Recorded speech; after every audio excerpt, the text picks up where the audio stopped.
Yes, last but not least, my name is Lutz Walter. I'm the only non-startup founder, and I'm not sure there are even slides.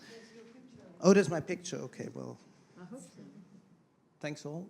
Okay, Yeah. well, that's me. Yes, indeed.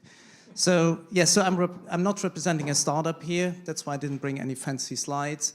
I'm representing on the one side a European industry federation, so as boring as it gets. And well, I actually created an organization. It's not really a company, but a non-profit organization, which is called the European Textile Technology Platform, some 5 years ago, which you can think is a network and a kind of a think tank for future developments in terms of technologies and innovation in the textile and fashion business. So what I would like to do is just to throw a few thoughts at you on the question of fashion and digitalization.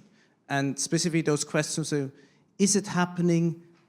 Will it happen? How will it happen? Why isn't it happening yet? Why are we late, or where we seem to be late? And in my opinion, there are good reasons and there are bad reasons.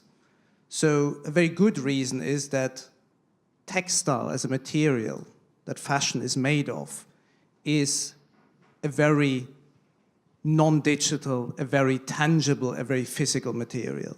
The first thing that somebody does when they go into a booth of one of the stands here is goes there and touches the material. So that is something, and it's very, very human, because textiles are tissues. We are made of tissues.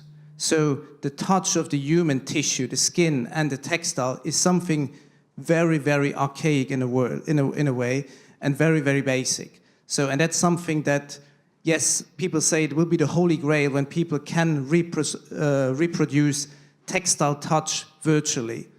And there are people working at, I've seen certain advances on that, but I think we are far away of that really becoming a reality. And before that becomes a reality, that will be a big barrier for real digitalization of textiles and fashion.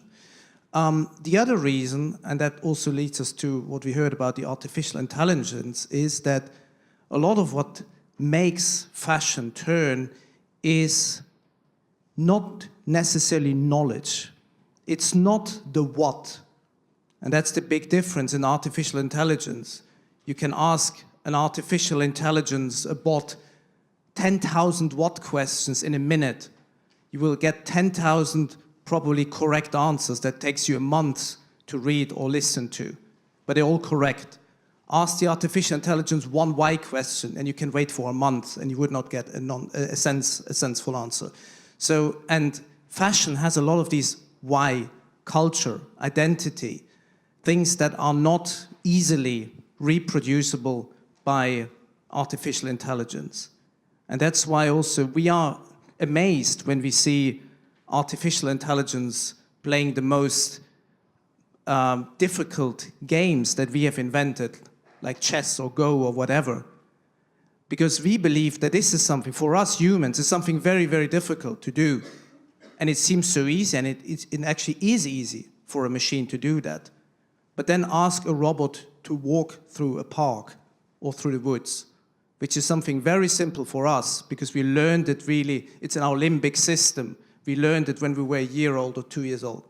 It will fail miserably, because that is something easy for us, very difficult to do artificially. So that's why I think there are important reasons why fashion in some way is not as accessible to digitalization than other markets or other sectors.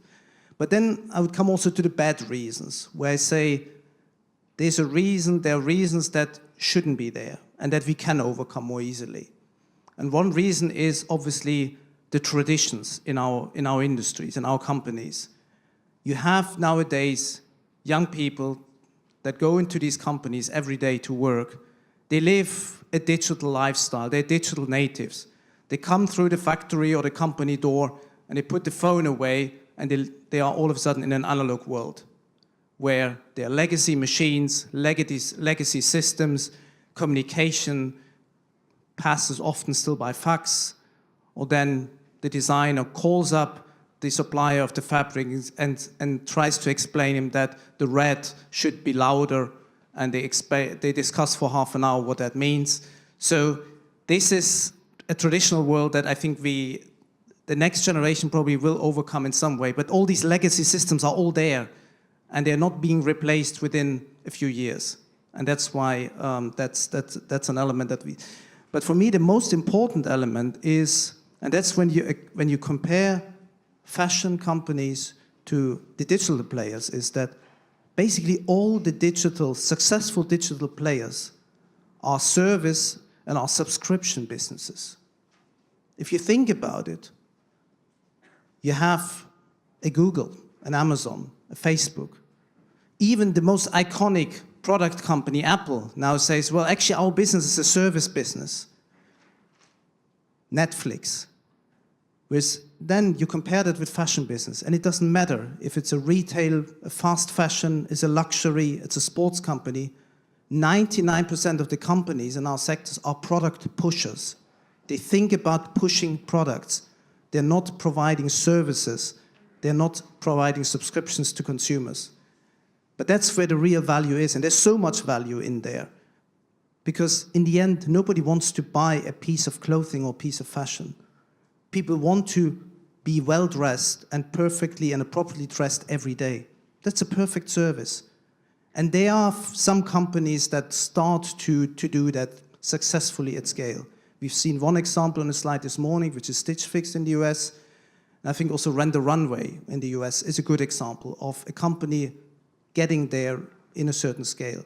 I think these are the companies like that we will see probably changing the fashion business very much. And the judgment will be out if the European fashion giants of today will make that transition successfully. In the same way as we may see within a few years whether the iconic automotive companies of Europe will successfully make a shift to the electric, digital, connected mobility as a service.